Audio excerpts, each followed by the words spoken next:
Welcome to Energy, Tarot, Astrology, and all things metaphysical. Hi, I'm Leslie, the Metaphysical Crone. And today, here in Australia at least, it is the 8th of November, and we are experiencing the full moon in Taurus. And because I'm recording this during the day, later this evening, the lunar eclipse, this is a full lunar eclipse that will occur at 8:09. So it will start at 8:09 p.m. It will peak around 9:15, and then it will start to ebb and finish, I believe, around about 11:15. Now that's Australian Eastern Daylight Savings Time. So if you live in another part of Australia, in a different time zone or another part of the world, you might want to check those times for your local area. So this full moon in Taurus, it's a very strong moon because the moon is very happy in the sign of Taurus. Technically, it is called, it's in exalted position. It's almost like having a really happy person going to their favorite resort and being treated as the ultimate guest. Everything is laid on. So normally the full moon in Taurus is an absolutely wonderful moon. It's earthy, it's sensual, because Taurus is the energy of fixed earth. It's steady, it's reliable. And because we have a full moon, we have the moon in Taurus and we have the sun in Scorpio because they are in opposition. In other words, they're directly opposite each other in the sky. Now, the sun in Scorpio is about that emotional intensity. It's about things that are hidden, our secret selves, our private selves. So whenever we have a full moon, we have this opposition of push-pull between getting really comfortable and settled and just being happy and going with the flow, as opposed to this intense Scorpio energy of really diving deep into our own shadow selves and our own shadow emotions. So the other thing, of course, that's really important, that really how turbocharges the energy, is that we have a full lunar eclipse. Now, eclipses are about change, and usually change that happens unexpectedly, and it's usually big, has a deep impact. So that can kind of dampen this sort of steady, reliable full moon in Taurus energy that we would normally experience without that super lunar eclipse. Traditionally, it's called a blood moon because in the sky, as the eclipse occurs, the moon appears to change to a blood red color. So you will be able to see this full lunar eclipse here in Australia and New Zealand. For the rest of the world, you might want to check your location to see how visible it is going to be for you. So what does all this mean for us on a personal level? It means some deep reflection about the things that we are comfortable with and the things that we are not comfortable with. And being in Scorpio, Scorpio is a strong sign of release. So with that sun in Scorpio, it really brings some of the deeper things to light. And it might be a good time with this full moon in particular to let go of some of the things that, we feel aren't serving us anymore. Bad habits, just letting go of anything, whether it be physical, emotional, mental, in our outdoor environment, that kind of thing. But this is also an opportunity to take action around this release. This evening might be a good time to do a little bit of a releasing ritual, really setting the intention of what it is that you want to let go of. The other thing about lunar eclipses in general is that they will be in effect for about the next 6 months. So with the fixed energy of these opposing signs, with the fixed energy of Scorpio and the fixed energy of Taurus, wanting to stay fixed, to stay the same, to maintain, this lunar eclipse energy could be very, very unsettling, and it could truly throw you off balance in a big way. Sometimes this kind of energy might give you the idea that it's just too hard. I'll just wait till next month, wait till the next full moon. So understand that, this isn't an easy full moon with the lunar eclipse. It would have been a much easier moon if we didn't have this lunar eclipse, this strong, intense energy there as well. This is also a good time to review your finances. Look at maybe any spending habits that are not in your best interest.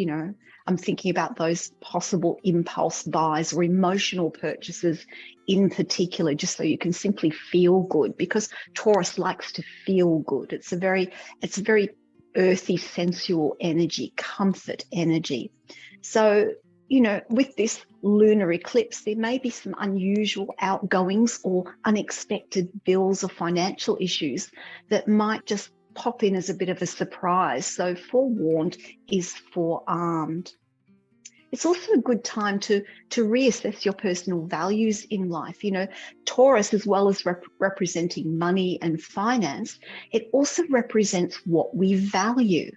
It's not just about possessions, it's about what we value in our lives. And this could be a good time to perhaps review that as well. So here are some questions you might like to consider for this full moon in Taurus with the lunar eclipse. What are some of the big issues that you've been hiding from that maybe you really need to address? What changes do you need to manifest rather than just maintaining the status quo and staying where you are? And how can you make the best use of this full moon energy and lunar eclipse? Some other questions you might like to consider: what actions do you need to take around your finances, your personal values as mentioned, your priorities, your possessions? Are there any possessions that maybe are past their use-by date, but you're hanging on to them because you just haven't gotten around to decluttering yet? And maybe what actions you need to take around your deep emotional relationships within yourself and with others, with that Sun in Scorpio energy as well. So I do hope this little bit of information is of help. And what I thought I would do now is, because this is such an intense energy, we've got the intensity of Scorpio versus the laid back energy of Taurus, and then that intense, unexpected, almost catalytic energy of this blood moon lunar eclipse.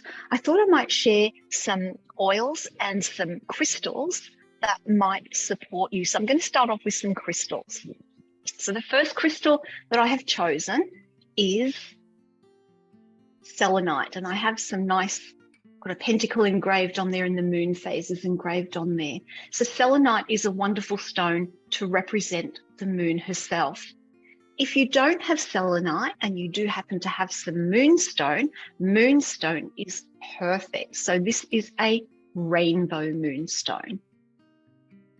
If you don't have any of those, the wonderful thing about our beautiful clear quartz is that you can also use this as a substitute for any other crystal that you may not have in your collection.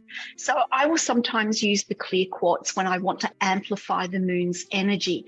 However, with this lunar eclipse, I'd be more inclined to steer clear of the clear quartz because the energies are already so intense with that. The other stone I've chosen is for grounding. With Taurus being that earth energy, we really need to stay grounded during the intense lunar eclipse. So I've chosen a hematite, and a hematite is attracting and grounding and protecting. The other stones that I have chosen, or crystals, is just in terms of these intense emotional feelings that we may have, these intense emotional Scorpio energies that are around. I've chosen blue lace just to bring in a bit of softness, a bit of nurturing, and a bit of calm. And the final crystal that I've chosen, because there is a lot to contemplate around this full moon, lapis lazuli, for clear, honest communication, but also to bring out our own inner wisdom in the choices that we might be making moving forward. Simple way to have all these crystals is to pop them in a bag and keep them in your pocket. You may prefer to create a crystal grid with them. You may feel that only one crystal really is drawing you intuitively, and that's the one that you like to carry with you. Now, another way that you can support yourself during this full moon in Taurus and full lunar eclipse is with the use of essential oils. So I've chosen some essential oils as well. And because the essential oil bottles aren't too interesting to look at, I've chosen some cards, some of my oracle cards. So let's see if I can get this in camera. There we go. So a common essential oil that is equated with the moon is lemon. Lemon is about clarity and focus. And when you think about this unexpected, intense energy of the lunar eclipse, having clarity and focus can be really important. The other oil I've chosen is specifically for Taurus.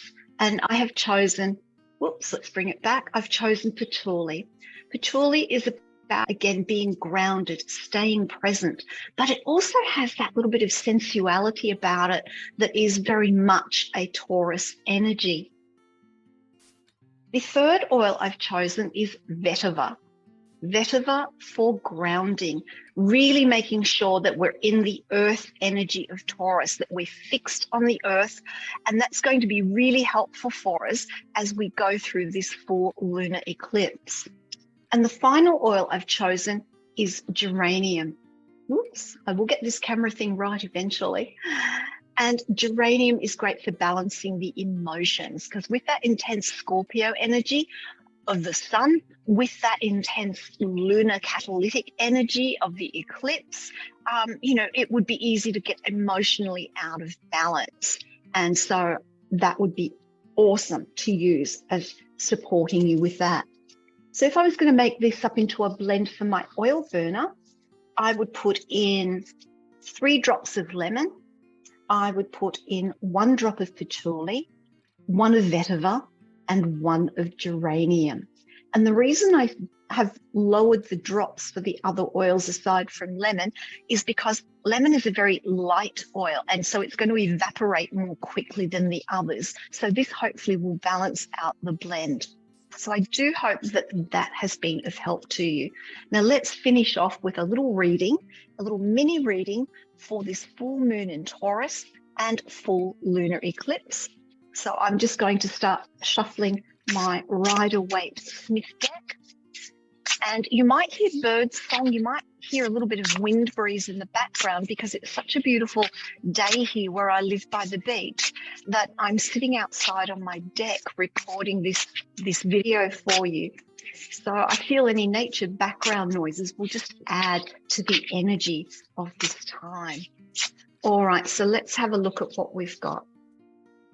The first card I have is the 7 of Cups reversed. Now, this is saying to me that really it's time to start making some decisions, not making decisions about how you're moving forward so much with this full moon, but making the decisions about what you need to release, what you need to let go of. Use that lemon oil for clarity and focus to help you decide on what your priorities are, what your values are. The second card I have is Strength reversed. And so this is saying to me that, you're not going to feel very strong about doing this. So it is about finding your inner strength. And this is where the essential oils of vetiver and patchouli can help ground you, earth you, to give you that earth strength in order to release and have the courage to release whatever it is that you have decided is the one thing that you really need to let go of. And let's do a couple of tea coins as well. Sorry if my camera's shaking while I shake up the tea coins. And the first one I have is the dog. And this is about staying loyal and staying true to the decisions that you make around your reflection on what it is that you need to release. And the second coin is so appropriate. It's the lion. I spoke a little moment ago about having the courage, and this is about having the courage to make these difficult decisions. This will see you through this full moon in Taurus and full lunar eclipse. Many blessings to you. Until next time.